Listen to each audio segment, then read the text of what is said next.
here today to read you a story all about rainbows since we talked earlier today about the different colors.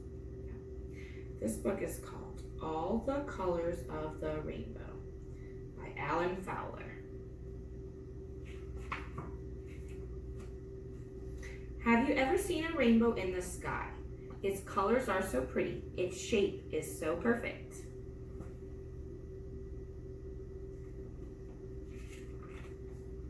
You can't touch or grab hold of a rainbow. That's because it's made of sunlight.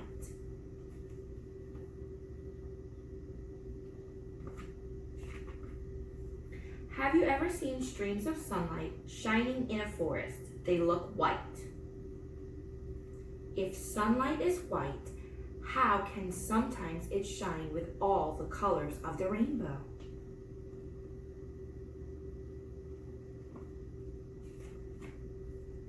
Look at the color wheel. You can see wedges of colors. This here is called a color wheel. If you spin the wheel gently, the colors will start to blur. If the wheel spins faster, you will see only white. The blue and yellow and red are still there, you just can't see them. Those same colors are all mixed together in sunlight.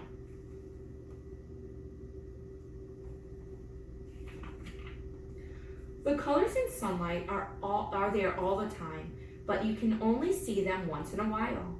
You might see them if the sun is behind you and it's raining somewhere in front of you. When the sunlight enters the raindrops in front of you, the light bounces all around and bends inside the water drop. The light leaves the water drops as separate rays of colored light, and that's what forms a rainbow.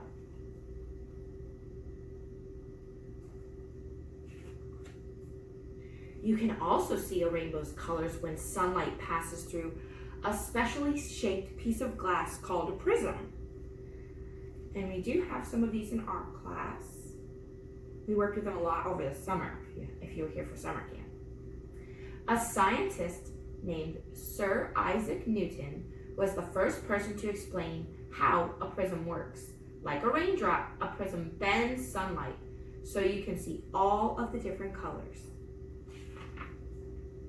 The color red is always at the top of the rainbow. After that comes the color orange, then yellow, then green, then blue, then indigo, and then violet. Violet is at the very bottom of the rainbow.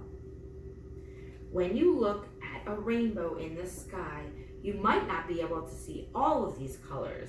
That's because they blend together.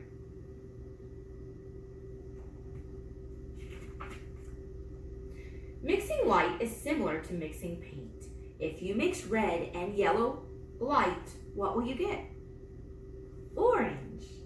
So orange lies between the red and the yellow in the rainbow. If you mix yellow and blue together, what do you get? Green. That's why green lies between yellow and blue in the rainbow. Each color in a rainbow gently blends into the next color. Sometimes you can see two rainbows. The second one is outside of the first and it's not as bright. Its colors are upside down. So that means the red is at the bottom and the violet is at the top.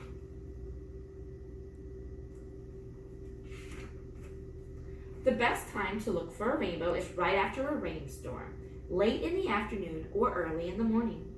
The sun should be low in the sky. Stand with your back to the sun, and if you're lucky, a rainbow will be right in front of you.